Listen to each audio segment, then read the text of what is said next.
Assalamualaikum warahmatullahi wabarakatuh. Kembali lagi di channel Berita Mistis. Untuk kisah kali ini masih melanjutkan dari kisah yang sebelumnya, yaitu sebuah kisah yang berjudul Kuyang Kalimantan, dari tulisannya akun Facebook yang bernama Indah Juwita. Sebelum kita masuk ke ceritanya, tekan dulu tombol like video ini dan jangan lupa tekan juga tombol subscribe channel ini dan nyalakan juga lonceng notifikasinya agar tidak ketinggalan cerita-cerita baru dari channel ini. Dan bagi teman-teman yang ingin membaca langsung ceritanya, nanti silahkan saja kunjungi linknya yang nanti akan saya sertakan di kolom deskripsi. Dan seperti apa untuk kelanjutan kisah ini? Langsung saja kita simak berikut ini.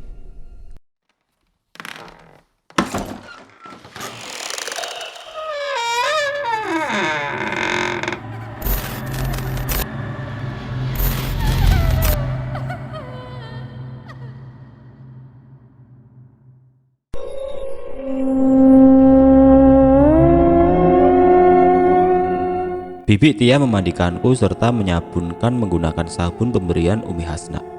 Baunya aneh, kadang mau muntah. Sudah lama aku tidak ada halangan. Kenapa jadi kepikiran di situ ya? Tegar berhenti menyusu karena kondisi tidak memungkinkan. Wah, aku muntah. Mual sekali mencium bau sabun itu. Bibi memegang tengkuk leher, memijat dengan lembut. Bagaimana keadaanmu? Masih sulit bicara? Tanyanya. Aku menggeleng lemah, sakit, badanku sakit sekali seperti dipatahkan. Setiap usapan sabun itu terasa sangat menyayat kulitku. Ingin teriak tapi tidak bisa. Kulitku memerah, Bibi Tia sedikit terkejut melihatnya. Segera dibersihkan sabun dari tubuhku, kemudian membawaku ke kamar. Umi, panggil Bibi Tia. Umi Hasna bergegas menghampiri Bibi Tia. Ini kenapa ya? Tadi Melisa muntah juga tapi gak banyak. Kulitnya jadi memerah. Apa tidak apa-apa? Wajah Bibi Tia terlihat panik. Ini reaksi dari sabun. Teruskan saja. Siapa tahu asbab dari ini bisa membuat badan Melisa bergerak tanpa ruqyah. Karena khawatir yang ngamuk bukan dia saja, tapi semua keluarganya. Terang Umi Hasna. Benar, kakiku terasa lebih ringan dari sebelumnya. Bibir juga tidak begitu berat, serta tangan bisa kugerakkan sedikit-sedikit. Bi, panggilku. Bibi Tia melihat ke arahku. Kamu bisa bicara? Coba panggil lagi. Bi, hanya kalimat itu yang bisa kuucapkan. Air mataku menetes, meskipun hanya sekilas. Seenggaknya ada kemajuan sedikit. Bibi Tia memelukku, begitupun dengan Umi Hasna. Aku mencari Mas Pras. Umi Hasna mungkin tahu aku mencari seseorang. Cari Pras, sekarang bersama Ustadz Hasan, kata Umi Hasna. Mas Pras sudah diruqyah? Tanyaku terbata-bata. Belum, masih dalam tahap pengobatan. Semuanya perlu proses, Mek. Yang sabar ya, banyak zikir saja. Jangan sampai lalai. Diusahakan ucapkan kalimat tauhid atau istighfar dari dalam hati. Ayat kursi juga jangan lupa. Nasihat Umi Hasna. Umi Hasna dan Bibi Tia sangat baik padaku. Ketika waktunya sholat, mereka membantuku mengambil air wudhu dan sholat meskipun dalam pembaringan. Tidak jarang aku menangis karena melihat keluargaku yang hancur. Rasa dendam pada Bu Tuti sangatlah jelas, terlebih dengan suaminya Pak Ajeng. Kondisi mama kamu juga sedikit membaik, meskipun setiap malam masih teriak-teriak. Sulit sekali ngeluarin makhluk itu, terang Umi Hasna. Untuk Raya, saya juga sakit kepala melihatnya. Baru mau dibujuk, sudah melempar apa saja yang berada di dekat dia. Bibi Tia juga ikut berbicara. Perlu proses semuanya, gak bisa langsung sehari. Karena yang dikirim banyak, jelas Umi Hasna. Bibi Tia menghela nafas. Malam ini Umi Hasna pamit karena ada anak yang harus diurus dan juga rumah. Hanya Bibi Tia yang menemaniku di rumah besar ini. Saudara Abah satu ini juga sangat telaten. Ketika jam makan, aku selalu disuap. Jam menunjukkan pukul 1 malam. Perutku terasa kram. Badanku menggigil hebat. Berusaha kurai badan Bibi Tia yang tertidur di sebelahku, namun tidak juga sampai. Astagfirullah, kenapa dengan perutku? Sakit sekali. Aku merintih beberapa kali. Kalimat istighfar kuucapkan entah berapa ratus kali. Air mataku jatuh. Mati lampu. Sering sekali mati lampu setiap malam jam segini. Kenapa harus di saat orang yang menemaniku tidur? Krak. Suara pintu terbuka. Aku ketakutan. Badanku panas dingin. Keringat mengucur dengan deras. Cahaya merah masuk ke dalam rumah. Sekilas aku memperhatikan sesosok wanita dengan rambut panjang, melayang tanpa kaki. Brak! Pintu kamar terbuka. Bau amis menguar di sudut ruangan. Aku melihat jelas sosok makhluk jadi-jadian. Kuyang. Buat apa dia masuk ke dalam rumah? Bukannya tidak ada anak kecil. Bahkan aku juga tidak lagi haid. Apakah Bibi Tia? Aku berusaha membangunkan Bibi Tia, tapi nihil. Badanku masih terasa berat sehingga membuatku kelelahan. Elisa. Suara yang aku kenal. Baumu harum, bisiknya mendekat. Bau sekali, amis, anyir darah. Samar terlihat wajahku yang itu. Pututi, senyum yang menyeramkan. Taring yang awal adalah gingsul, serta rambut panjang membuat horor pemandangan. Kenapa dia mengincarku? Perutku makin kram, sakit sekali. Akhirnya aku lemas, tidak bertenaga. Aku merasa ada yang mengalir dari balik celana dalam. Kuraba pelan sambil bergetar. Darah. Darah apa ini? Dengan cepat kuyang itu menjilat. Perutku semakin kram, seperti tersedot. Bibi Tia tidak bergerak, tidur sangat nyenyak. Aku kesakitan, badanku terkulai lemas. Keesokannya, aku tidak bisa tidur semalaman. Perutku masih terasa sakit, masih teringat jelas darah yang mengalir. Padahal aku sedang tidak haid. Itu darah apa? Bibi Tia bangun kemudian mengerjapkan mata. Astagfirullah, maafin Bibi ya Mei, ketiduran. Bibi Tia bergegas pergi ke dapur membuatkan minum. Sebelumnya, Bibi Tia mengambil air wudhu kemudian mengkode sholat yang tertinggal. Lalu masuk ke kamar membawakan sarapan dan juga air hangat. Keringat dingin membasahi tubuhku. Bibi mengernyit melihat keadaanku. Kamu gak apa-apa? Bibi memegang kepalaku. Dingin tapi juga terasa aneh. Darah, bisakah cek ke celanaku? Bibi mulai paham dengan apa yang aku maksud. Bibi melihat bagian dalam. Kamu tidak haid, Meh. Bahkan semuanya bersih. Tapi aku tidak bisa melanjutkan kalimat. Terasa sakit bagian perutku. Bibi Tia kemudian menelpon Bibi yang bertugas menjadi bidan untuk memeriksaku. Tidak perlu waktu lama, Bibi datang membawa peralatan medis, mengecek bagian perutku. Wajahnya kaget. Bibi Tia juga ikut bertanya-tanya. Terakhir haid kapan? Tanya Bibi bidan. Tanganku mengisyaratkan bulan dan tanggal. Matanya membulat. Kita periksa air seni, cepat, suruhnya. Apa jangan-jangan aku... Melisa, kamu positif hamil. Kalau dihitung dari HPHT, mungkin sekitar 10 minggu. Bibi menulis sesuatu di kertas. Aku melihat tespek bergaris 2. Pantas saja sering mual muntah. Rupanya hamil lagi. Belum ada KB, tebak Bibi. Aku menulis sesuatu di kertas, kemudian kuberikan pada Bibi. Semalam aku diganggu sama kuyang. Darahnya mengalir dan dihisap. Perutku masih kram dan sakit, tulisku. Mata Bibi Tia dan Bibi bidan membulat. Mereka tidak percaya apa yang aku tulis. Bukannya semalam baik-baik saja? Bibi Tia kebingungan. Aku berharap mereka percaya. Bibi menghela nafas gusar. Kayaknya kamu stres, Mei. Jangan terlalu banyak pikiran. Kamu lagi hamil, jadi kepikiran aneh-aneh. Bibi bersiap akan pulang ke rumah. Aku menggeleng. Bibi Tia menatapku serius. Kenapa Bibi gak kamu bangunin? Aku meraih kertas lagi, kemudian menulis. Badanku masih terlalu berat. Aku benar-benar melihat kuyang menghisap darah di bagian bawah. Bibi Tia mengelus kepalaku. Bibi bidan memeluk badanku. Tolonglah Mei, jangan terlalu mikirin kuyang mulu, seru Bibi bidan. Tidak lama pergilah Bibi yang berprofesi sebagai bidan tersebut. Umi Hasna datang. Hari ini saat yang tepat untuk meruqyah diriku.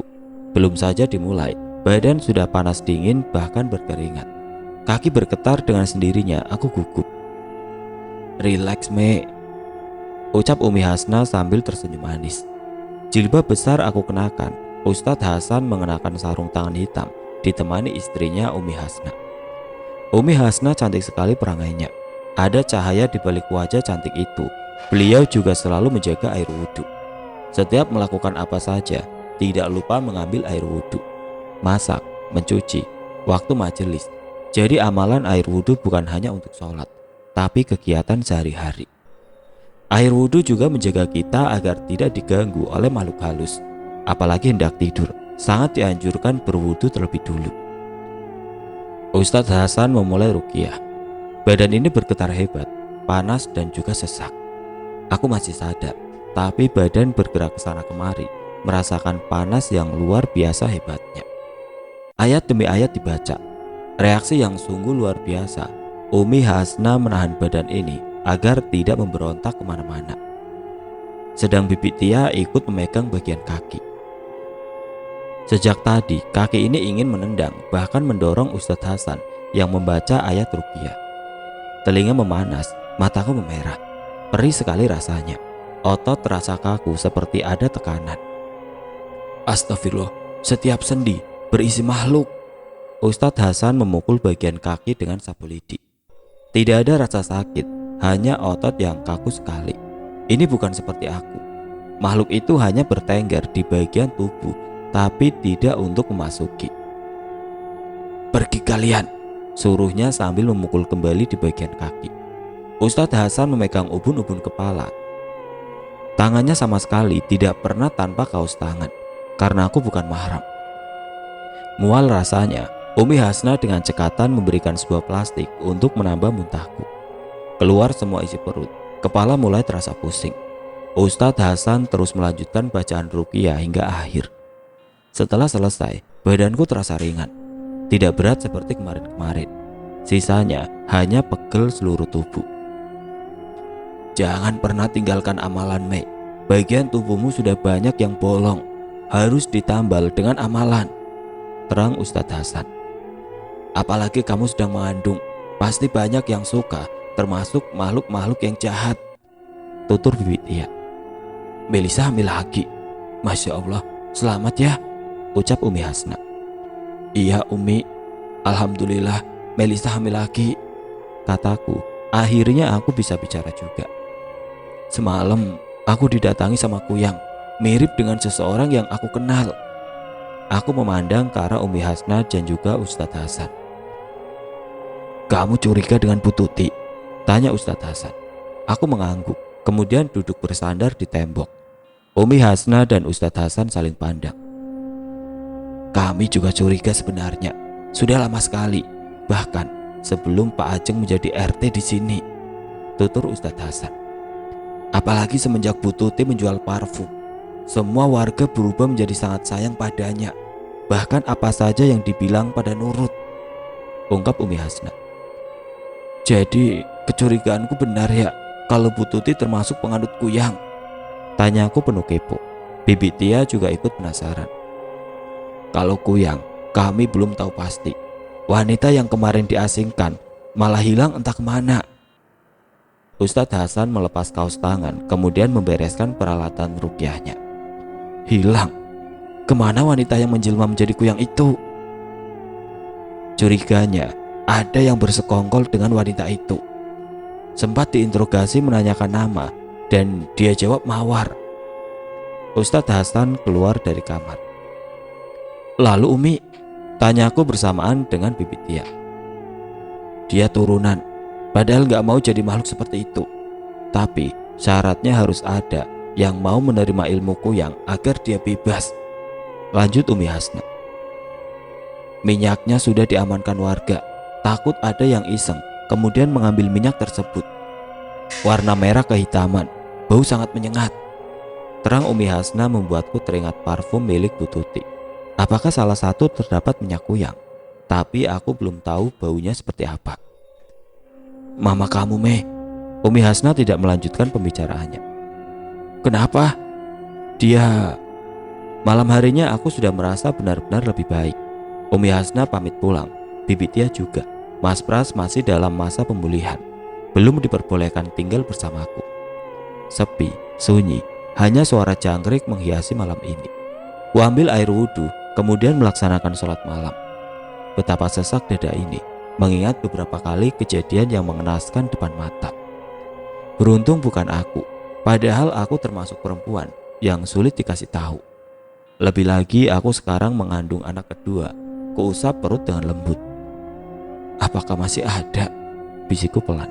Aku khawatir kalau saja bayi yang di dalam sudah musnah dimakan oleh kuyang itu. Aku yakin dia pasti Bu Tuti, lirikku. Malam semakin larut, kurebahkan tubuh ini ke kasur yang empuk. Perlahan kupejamkan mata. Tak tak tak. Ketukan pintu membuatku terbangun. Siapa gerangan malam-malam ingin bertamu? Kuintip dari jendela. Trauma, seseorang yang tidak ingin kulihat untuk sementara. Badan ini bergetar. Wajahnya yang cantik menyembul beberapa kali di balik jendela. Pakaian syar'i menghiasi tubuhnya. Jilbab besar menjuntai. Hatiku gusar. Dia tertawa, membuat bulu kuduk merinding. Sudah malam, ngapain dia kemari? Aku tidak ingin membuka pintu, takut. Melisa, panggilnya membuatku ingin muntah. Setelah beberapa lama aku menahan ketakutan, wanita itu menghilang. Kemudian aku bernafas lega dan kembali berbaring di kasur. Kangen, pelukan mesra dari Mas Pras, omelan mama serta abah, lebih lagi nenek. Sekarang tinggal diriku sendiri di sini. Sunyi. Brok. Genteng berbunyi keras, seperti ada yang jatuh dari atas sana. Apalagi ini. Jantungku berdegup kencang. Mati lampu. Astagfirullah. Kenapa harus mati lampu dalam keadaan begini? Ketika aku hendak menyalakan lampu senter dan juga lilin, tepat di depan mataku, makhluk yang membuatku harus terbaring lemah. Kuyang sedang membuka mulutnya dengan lebar. Entah dari mana dia bisa masuk. Mataku menjadi gelap. Aku terbangun dalam kondisi terlentang di lantai. Perutku sakit sekali. Berusaha bangkit kemudian menelpon seseorang. Tidak butuh waktu lama, orang yang aku tunggu telah tiba. Ada apa? Perut kamu sakit lagi? Tanyanya mulai panik. Aku mengangguk kemudian duduk di belakang motor milik orang tersebut. Kok bisa? Kamu sama siapa di rumah? Kenapa sepi sekali? Orang ini sahabat dekatku. Refleks nomor dia kutekan dan memintanya mengantarku ke klinik tempat bibi. Cepat Rena, aku sudah tidak tahan, keluhku. Rena menancapkan gas motornya. Begitu sampai, Rena membopong tubuhku dengan pelan. Bibi yang sedang berjaga berlari ke arahku. Melisa, ada apa? Bibi membaringkan ke tempat rawat darurat. Perutku sakit sekali, Bi, keluhku sambil memegang bagian perut bawah. Bibi memeriksakan. Tidak ada pendarahan. Tapi kenapa bisa? Tanya Bibi bingung. Aku menangis kesakitan, sakit sekali. Seorang wanita sedang berdiri di balik pintu rawat. Senyumnya merekah. Bu Tuti. Pekiku. Bibi mencari siapa yang aku maksud. Tidak ada siapa-siapa, Mei. Kamu kenapa bisa seperti ini terus? Mana hamil lagi? Omel Bibi. Aku benar-benar pasrah. Rasanya mau mati. Persis akan melahirkan. Beberapa kali aku mau mengejan, namun dilarang Bibi. Karena tidak tahan, akhirnya darah mengucur deras di bagian bawah intim. Banyak dan amis sekali. Bibi shock, segera dihubungi bagian ambulan. Aku dilarikan ke rumah sakit. Perutku sakit dan kram. Kontraksi terus menerus. Bayangan wanita itu seperti mengikuti, membuat perasaan semakin tidak nyaman. Astagfirullah, astagfirullah. Air mata tumpah. Beberapa kali aku bergerak sana kemari, tidak tahan dengan rasa sakit ini. Baunya amis, membuatku mual beberapa kali. Ya Allah, Meh. Rena menenangkanku. Diusap bagian kepalaku.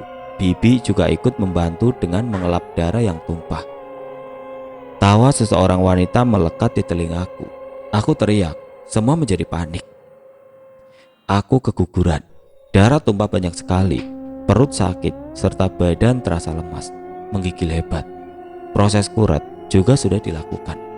Darah seperti disedot, terutama bagian perut. Bibi mengucapkan kalimat istighfar bertubi-tubi di telingaku. Masih terbayang wanita yang selalu mengikutiku.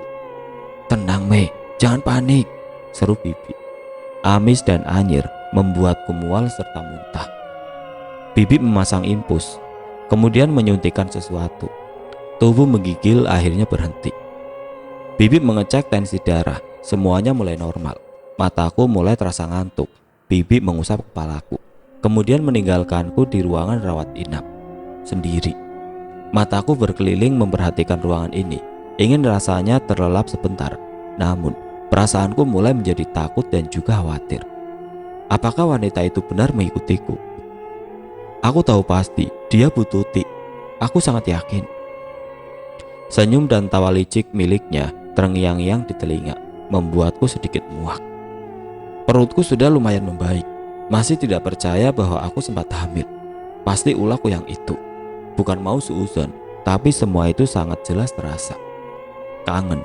Aku kangen sekali sama Tegar. Sudah lama tidak mencium hangat tubuh mungilnya.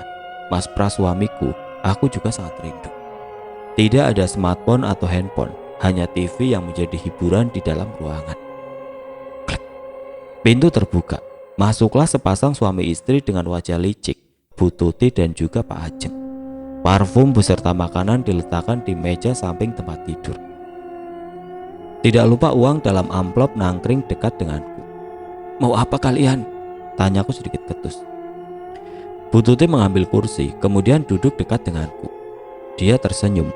Pak Ajeng bersantai di sofa yang terletak sedikit jauh dariku. Aku tidak butuh bantuan kalian. Pulang sana, usirku. Bu Tuti malah tertawa ngakak. Kamu pasti butuh aku, Mei. Siapapun itu, asal kamu tahu, sekampung sangat mengandalkan aku dengan suamiku. Terangnya membuatku kesal. Bagaimana kabar mama kamu, nenek, abah, bahkan acil-acilmu? Bu Tuti bertanya sambil mengitari kasur panjang ini. Aku yakin suatu saat pasti salah satu dari kalian bakal menjadi hantu penasaran, ucapnya. Badanku berat, berulang kali ingin bangkit tapi sangat mustahil. Ingin rasanya menjambak rambut Bu Tuti sampai botak. Apa kamu gak mau penawaran untuk keluargamu? Tapi semua itu gak gratis. Kamu tahu sendiri kan? Mata Bu Tuti melotot ke arahku, merah seperti darah. Tangan dingin milik Bu Tuti menyentuh kulitku. Bulu kuduku merinding. Dia mendekat sambil mencium aroma tubuhku. Segini pun aku suka, katanya. Entah apa yang ada di pikiran Bu Tuti. Kemudian pintu ruangan terbuka. Bibi bidan masuk menjengukku. Wah, ada tamu rupanya, ucap Bibi. Bu Tuti tersenyum, kemudian mengambil satu botol parfum dan memberikan pada Bibi. Aku menjerit. Semua menoleh padaku. Melisa, tatapan Bibi menjadi heran. Bu Tuti merangkul Bibi. Ini siapanya Melisa, jadi biar enak manggilnya, kata Bu Tuti. Saya bibinya, kemarin keguguran. Penyebab utama kami kurang tahu. Mungkin karena kecapean, tebak Bibi. Oh, bibinya. Bibi dan mengangguk. Saya Tuti, istri dari RT tempat Mama Melisa, lanjutnya. Bibi menatap lekat-lekat. Cantik sekali, ibu pakai apa? Tanyanya pada Bu Tuti. Bu Tuti tersenyum miring. Ah, saya hanya begini saja. Skincare. Bibi mulai penasaran. Wajah Bu Tuti memang cantik, tidak bosan-bosan bila dipandang. Lebih lagi senyumnya. Namun aku paling gak bisa melihat senyuman licik itu. Senyuman yang penuh dengan misteri. Suami saya yang membelikannya, merek juga bukan yang mahal-mahal. Bu Tuti memegang tangan Bibi. Aku bangkit, menatap Bu Tuti dengan ancaman.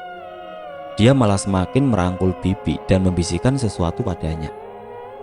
Bibi malah tersenyum, kemudian melihat ke arah parfum itu. Pak Ajeng juga sama sekali tidak berkutik, hanya menatap layar smartphone yang entah apa isinya itu. Botol parfum berwarna merah mencurigakan. Mei, istirahat saja. Bibi tahu kamu merasa sedih karena habis keguguran.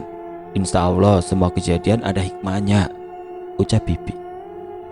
Bukan itu, Bi, tapi parfum itu, tebakku. Bibi menghela nafas sambil memegang bahuku. Apa yang Bibi kamu khawatir? Kenapa sih kamu selalu kepikiran makhluk itu terus? Bukannya sudah ditangkap? Tanya Bibi. Aku mendorong botol yang dipegang Bibi. Botol itu jatuh kemudian tumpah. Baunya amis dan juga anyir. Aku muntah, mirip sama darah. "Kamu ngapain, Mei? Itu parfum mahal harganya," bentak Bibi. Dia memungut minyak yang tumpah. "Bi," panggilku.